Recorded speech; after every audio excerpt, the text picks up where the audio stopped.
following program is intended for mature audiences. I'm going to be honest with you, bro. I'm going to beat up John Cena. Oh, it's a great idea. So who the hell do you think you are? I was going to dress up like Brutus the Barber Beefcake, cutting and strutting, and then I was going to beat up John Cena. Wonderful.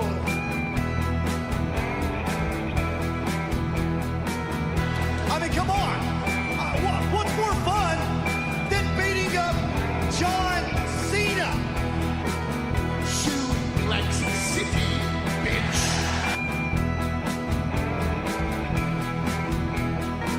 Beat up John Cena! I have come here to chew bubblegum and kick ass. And I'm all out of bubblegum. Hey, welcome everybody. It's Brian Thomas here for the Weekly Suplex radio show. And it's been a while since we were last on the air, and there are many reasons for this that I will try and get into for you as we go through the show. But I did want to come on the air. I am solo, as you will recognize here. But I wanted to come on and talk a little bit about the events that have happened recently as far as All In is concerned, and the Hell in the Cell pay-per-view that just took place last night, and just kind of give my thoughts to the people who want to hear them and listen out there. So I thank you for listening if you are listening to this. So let's start with All In. This was a few weeks ago now, and it was the event which Cody Rhodes and the Young Bucks decided to put together over a year ago, and decided to take a chance on themselves and book a 10,000 plus seat arena in Chicago, Illinois, and try to put over a show based on their names, the Bullet Club name, and a little bit about Ring of Honor all by themselves, and see if they can make a go at it and see what the interest level was out there in the world for an independent organization such as a Ring of Honor or a New Japan Pro Wrestling in the United States. Would it work? Can they get over themselves without the WWE machine? Can it go on to pay-per-view? All of that stuff. And they got many great answers. The first one being they sold every ticket to be sold for the show in less than 30 minutes, without even a single match being announced for the card. The only thing people knew was that Cody Rhodes and the Young Bucks were going to be on the card somewhere, and a bunch of names from Bullet Club and Ring of Honor and New Japan would also probably be included. But that was it. There was not even a single match announced for the show. In fact, the only one teased up until that time was the NWA World's Heavyweight Championship match between Cody Rhodes and Nick Aldis, as he mentioned it in the pre-sale press conference that took place the day before tickets went on sale. Other than that, nothing was known about what was going to happen in this show, but they sold over 10,000 tickets to the show in less than 30 minutes. An unbelievable accomplishment, and we've talked about that before. As the event came closer and closer, more details emerged. Conrad Thompson, who runs very successful podcasts with Bruce Pritchard, Eric Bischoff, and Tony Schiavone, some of my favorite podcasts out there, had decided to throw together a little convention to go along with it, with the blessing of Cody Rhodes and the Young Bucks.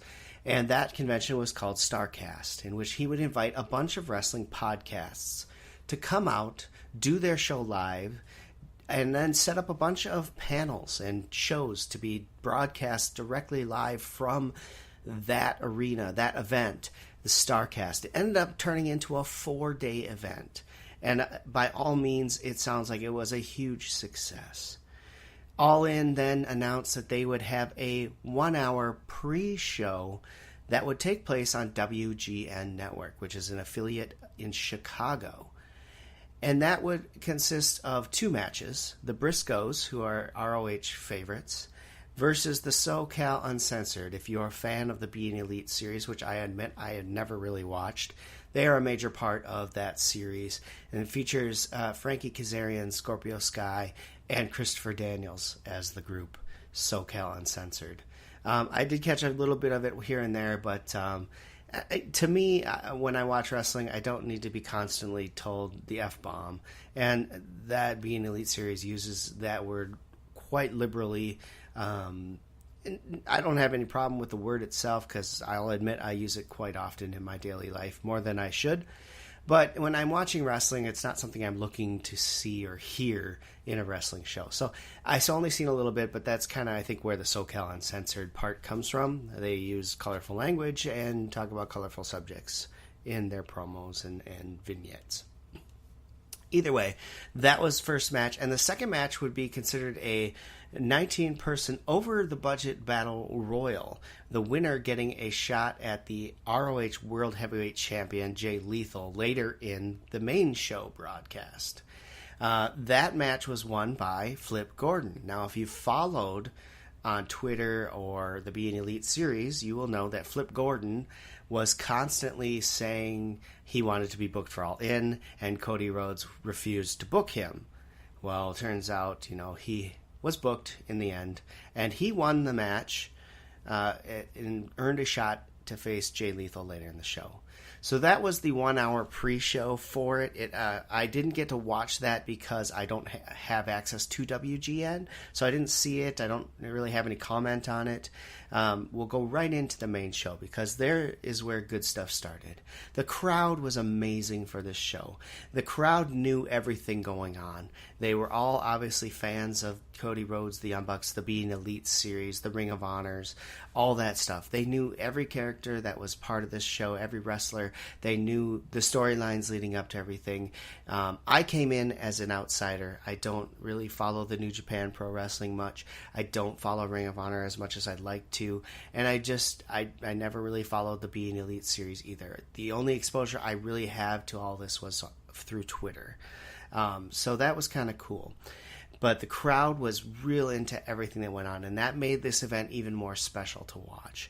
And what I love about everything that goes on this show is that you get hard-hitting, action-packed wrestling in every single bout, and the crowd had zero hangover match to match. Zero. They were into every single thing that went on this show and everything that happened. And that, to me, says a lot about how to book a good wrestling show and how to make people invested in your matches and in your product. That was awesome. So we start out with Matt Cross taking on MJF in the opening match. I am not familiar with Matt Cross. I have seen MJF a couple times, so I knew who he was. Matt Cross, I did not know who he was, but I gotta say, what an awesome opening match this was. They went just under 10 minutes in this match, but it was great. It was fun. It was action-packed, and MJF got his signature rich kid attitude over pretty well, I think, with the crowd and with everything going on, and Matt Cross just looked like a badass guy out there to kick some butt. Matt Cross ended up defeating MJF, and I really enjoyed this to start things off. I gotta say, as I started this event, I'm already happy I watched this event. Up next, Christopher Daniels took on Stephen Amell, and if you're not familiar, Stephen Amell is an actor who plays part in the Arrow series. I think he's actually Arrow in the series. And he had worked with the WWE at one point and did a thing with SummerSlam. Wrestling, I believe, if I'm not mistaken, and I forgive me if I get this wrong, but I believe he worked with Cody Rhodes, if I'm not mistaken, back in the day. So Stephen Amell is here. They showed a lot of clips on different social media platforms of him training with Cody Rhodes to get ready for this match, and I gotta admit, he did a darn good job for someone who isn't a wrestler and has had limited training. A really good, entertaining match with Christopher Daniels, who Christopher Daniels is an amazing performer. And, I mean, he could wrestle a broomstick and make it look really good. But give credit to where credit is due. Stephen Amell produced out there. He looked like he knew what he was doing. And it was an entertaining match from start to finish. So props to them. Daniels, of course, picks up the victory. And then we go into the women's match. And this is one of the matches I was actually looking most forward to because I'm a huge fan of Madison Rayne. I love Chelsea Green, and I like Tessa Blanchard from what I've seen of her. The only one I hadn't really seen so far is Britt Baker. So it was really fun to watch this match. Tessa Blanchard goes over in the bout, which is not surprising. I don't know if they had a screw up on the finish or not. I've heard and read that there might have been a mistake by the referee, but you can't cover up the mistake, and he just went with it. Tessa Blanchard picks up the victory. A fantastic women's bout. I really enjoyed it. The next match is the one I really wanted to see, looking forward to most, and that was Cody Rhodes taking on Nick Aldis, the NWA World's Heavyweight Champion, for the NWA World's Heavyweight Championship bout. And I am going to give a load of credit to both Ring of Honor and to Billy Corgan and Dave Lagana, representing the NWA, for making this match feel, look, and just have the overall aura of a huge, massive event. It was built up so amazingly, and they just did a fantastic job just building over the course of months the fact that these two were going to collide, and the NWA World Heavyweight Championship meant a lot. And that's hard to do, because if we look back about a year and a half ago when Billy Corgan initially purchased the NWA, no one could have told you who the NWA World's Heavyweight Champion even was. No one was paying attention to that title, to that organization. Heck, no one even knew it still existed in most cases. And for them to, in a year and a half, build that championship up, make you care about the people who held it. I'm talking about Tim Storm and Nick Aldis here. Not that Nick Aldis wasn't cared for before. He had a run in TNA Impact and was pretty good. But let's face it, before that, you didn't give a crap about the NWA World Heavyweight Championship. And now here we are at All In front of over 11,000 people in all. And the crowd is way into this. Over huge. It had the big match feel. It had the atmosphere. People wanted to see this match. And the match itself was pretty good. And the ending with Cody winning the title, and basically 39 years, almost to the day that his father first won the NWA World's Heavyweight Championship, winning it as well, was cool. It was cool. Now, I wanted Nick Aldis to retain. I'm not going to lie. I'm a big fan of Nick Aldis. I think he's done wonders for that championship. But when you're on this show and you're in front of that crowd and they all want Cody to win, you have to go with Cody on this one. So, thoroughly enjoyed everything about this. A fantastic job. And they made that NWA World Heavyweight Championship mean something again. And that was awesome.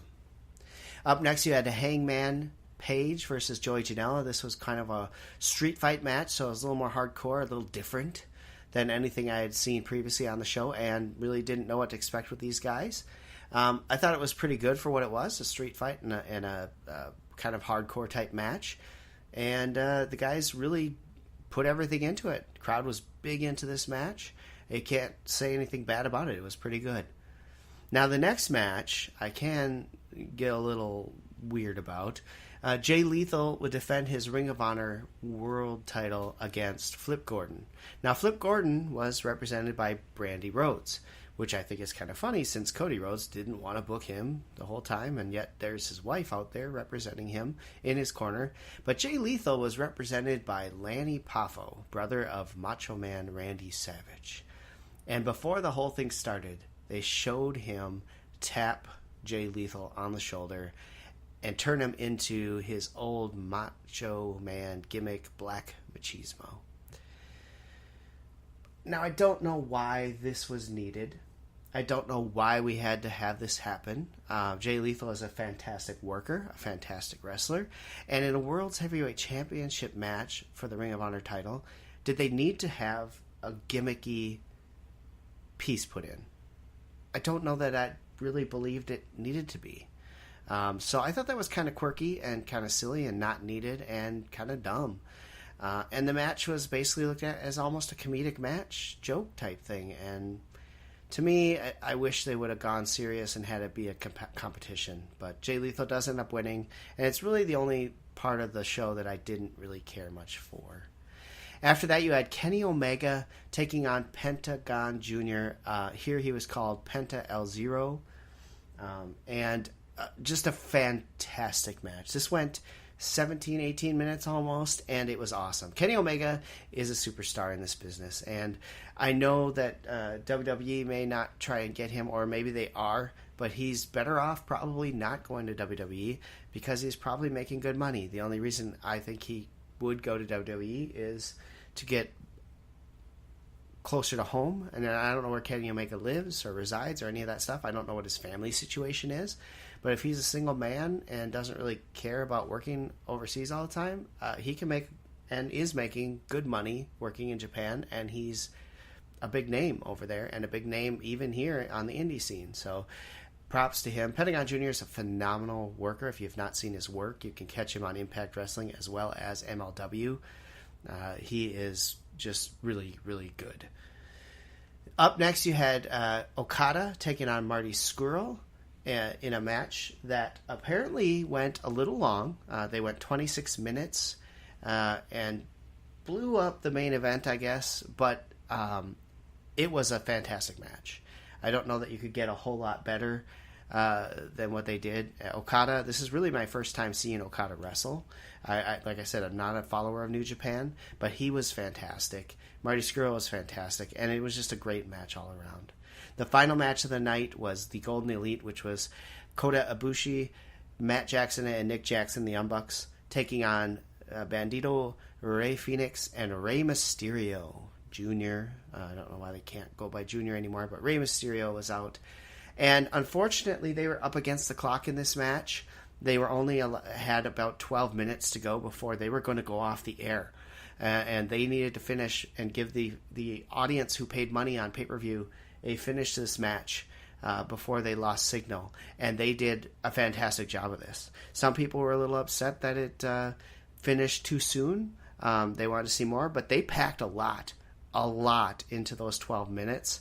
And there wasn't a moment where you could catch your breath. And that's really fun if you're into that kind of work. And that's what these guys represent. So more power to them. They did it. I think they had 12 seconds left after they finished that match before they were going off the air. So props to them for pulling it off, all in all. Overall, this was an amazing show.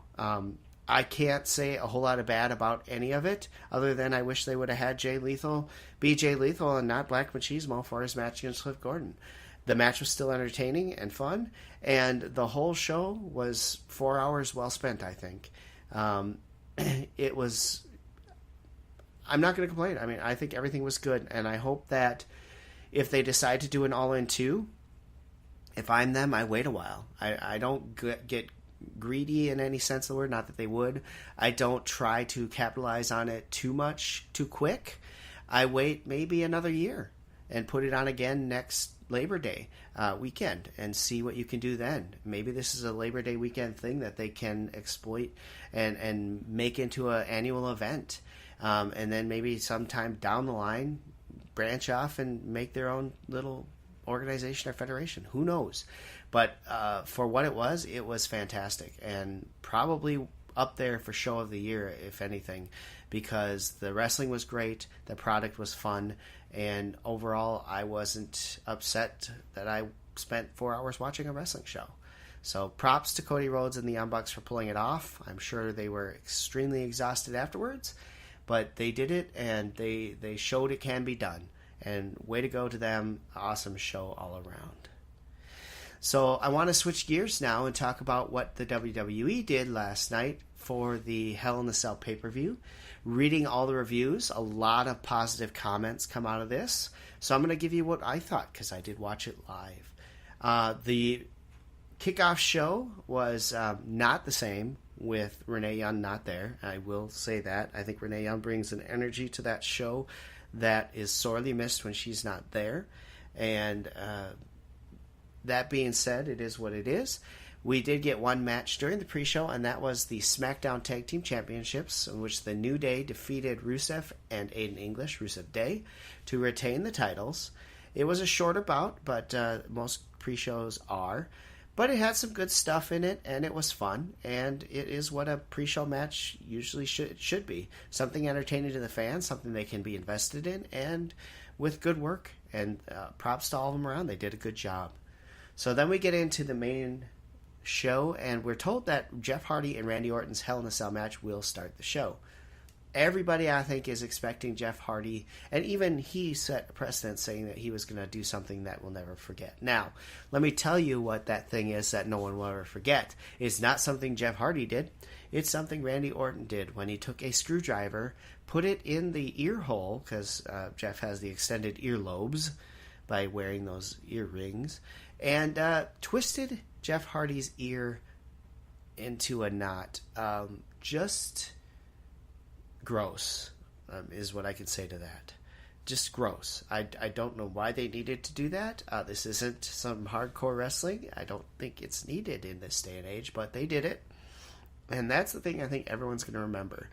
So Hardy may have wanted you to remember his bump to the table at the end, but I think that came off actually pretty poor.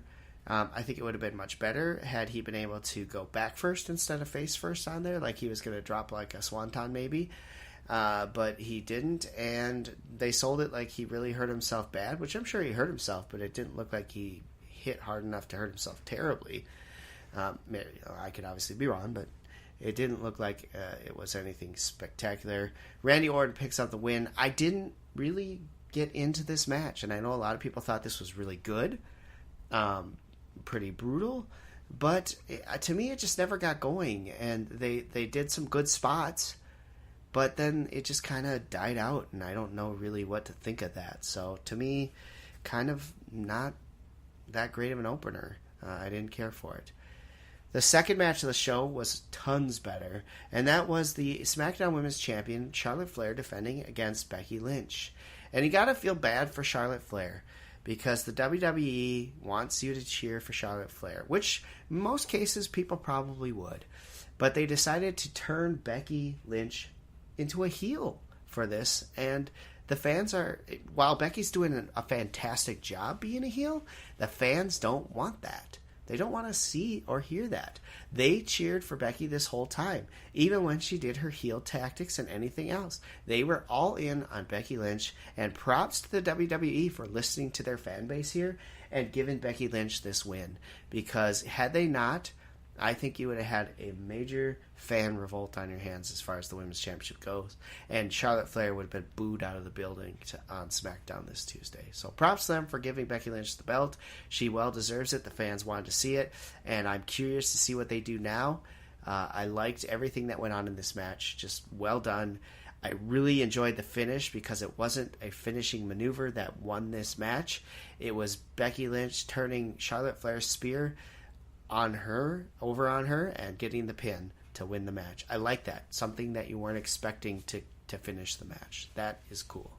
So props to Becky Lynch. She is the new SmackDown Women's Champion. Up next, the tag team champions Drew McIntyre and Dolph Ziggler from Raw side took on Seth Rollins and Dean Ambrose.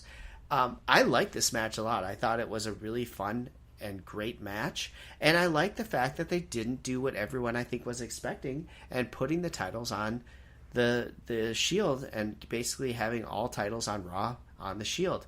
Instead, they had Dolph and McIntyre retain the titles and win the match, and I like that move. I thought all four men worked really hard in this match. I thought they got great moves in, and I thought it was very fun. So props to all four workers in this match. It was really good and fun to watch, so I like that. Up next was probably my favorite match of the show. WWE Champion AJ Styles versus Samoa Joe. I've really enjoyed the storyline for this whole feud going up. Now, I know a lot of people don't like the fact that they're using Wendy and the child and whatever else in the storylines, but hey, this is good heat that Joe's getting here, and the way Joe delivers, it works really well, and I really like it. Plus, these two are really good friends, and so, you know, they're okay with whatever's going on here, and, you know, it's fun. They're awesome workers, and this match delivered as well. Just a great match. I liked it. I thought the way it ended was fantastic. And the way it ended was basically Samoa Joe got the Coquina Clutch on AJ Styles. AJ tried to get to a rope, couldn't do it. When Samoa Joe dropped down to snap it in, AJ rolled back into the Bret Hart, Roddy Piper type finishing stance and got the referee to count the 3 count. And what I love is Joe thought he won the match. And he was upset when he was called not the winner. And he blew his gasket. And then when they showed the replay from a different angle, they literally showed after the 2 count, AJ tapping on Joe. And what a brilliant move in booking that was. Because now you have a great excuse to continue this feud, which I'm all for because this is absolutely fantastic feud, and to keep things going and have Joe have a major gripe thinking he should be world's champion. So WWE champion. So awesome stuff. Really enjoyed this match. Some people may not have, but I thought it was well done, well worked, and AJ Styles is the man. I mean, the way he sold being just beat the hell was awesome. So props to them. Great stuff. Up next, you had Daniel Bryan and Brie Bella taking on The Miz and Maurice. I always thought going into this that we were going to have The Miz and Maurice walk out the winners. I don't think Daniel Bryan's going to get his victory over The Miz probably until we get to WrestleMania next year, which is how I think it should be. I've said that numerous times on this show. That's what it should be. I think that's what they're going for, and what they did worked for me here. Daniel and Brie Bryan destroyed The Miz and Maurice in the match, and somehow Maurice was able to roll up Brie Bella and get that pinfall to capture the win for Miz and Maurice, and once again foil Daniel Bryan and Brie Bella's plans to get over on The Miz. And just a well done thing. It wasn't a great work match. It wasn't spectacular, but it was fun. It was a lot of fun. And so I really enjoyed it, and props to them. I thought it was done well, and we continue this story on, and I like it. I like where we're going. We'll see what happens next. Next up, I was really worried about this match, was the WWE Raw Women's Championship match, Ronda Rousey versus Alexa Bliss. And I tell you, what they did to Alexa Bliss was a crime at SummerSlam, basically making her look like a rag doll to Ronda Rousey, getting no offense in, and looking like a chump in losing that title. Thank you, WWE, for not doing that again. This match was awesome. I like that they used the ribs as an excuse for Ronda to get worked on in this match. Bliss was fantastic in this match. Alexa Bliss showed why she is the best thing they have going right now in the women's division. She worked really well with Ronda Rousey, and Ronda Rousey was still able to pick up the win. And it was great. It was a really good match. Alexa comes off looking like she can hang with the champ, and I think that's an awesome thing. By the way,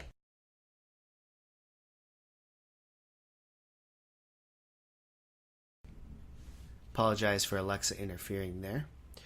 All right, so after this, we had the final match of the night, which was the Universal Championship, Roman Reigns versus Braun Strowman, Hell in a Cell, with Mick Foley as the special guest. I had no doubt that they weren't going to have Braun and Roman do anything from off the cage, but this match was brutal.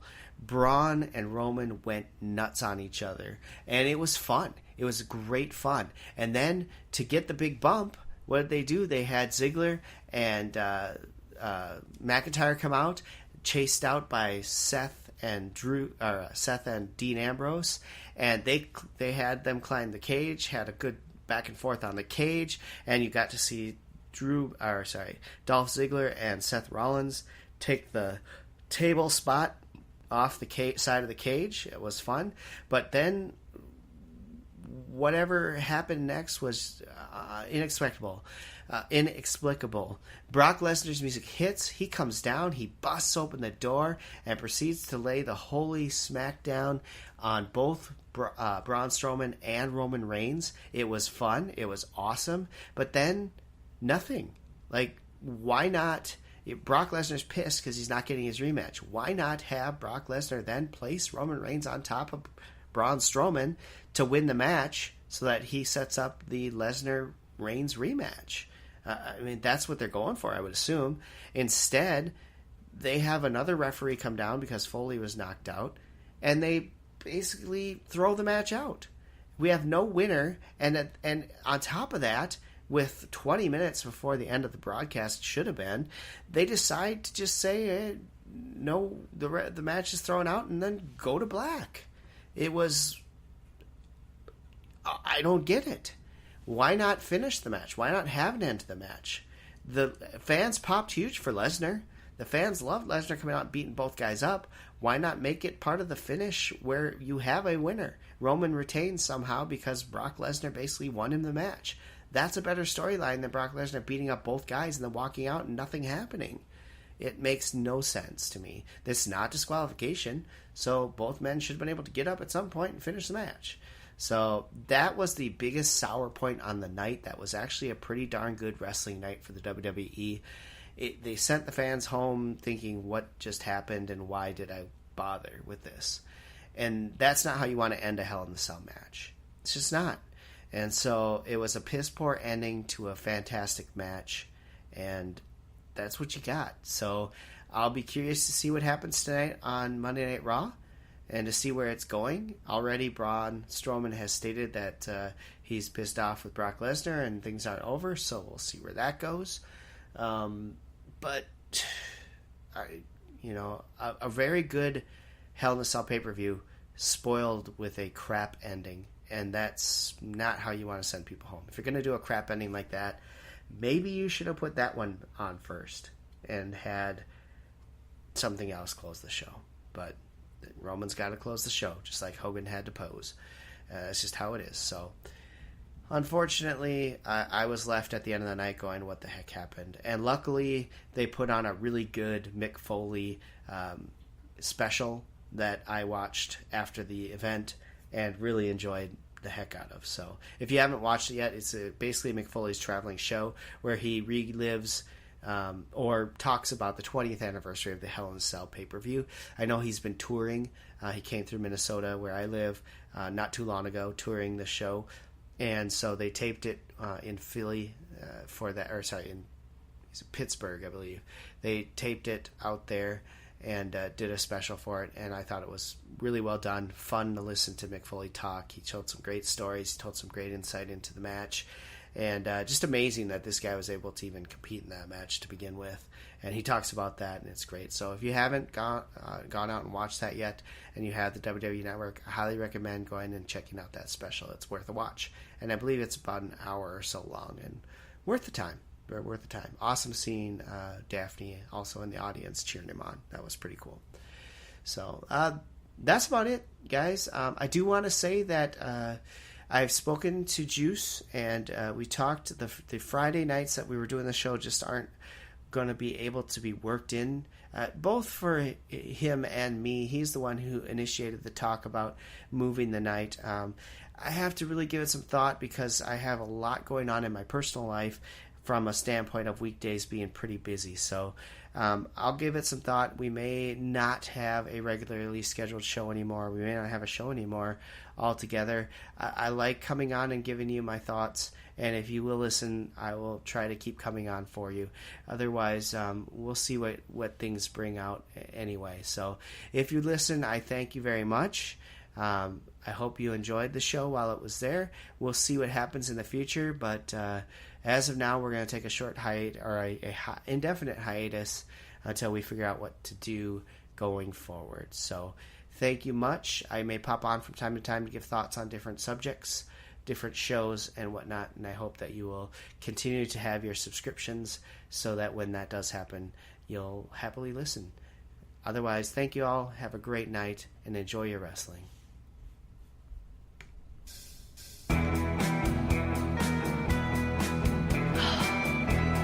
Exhausting being so talented.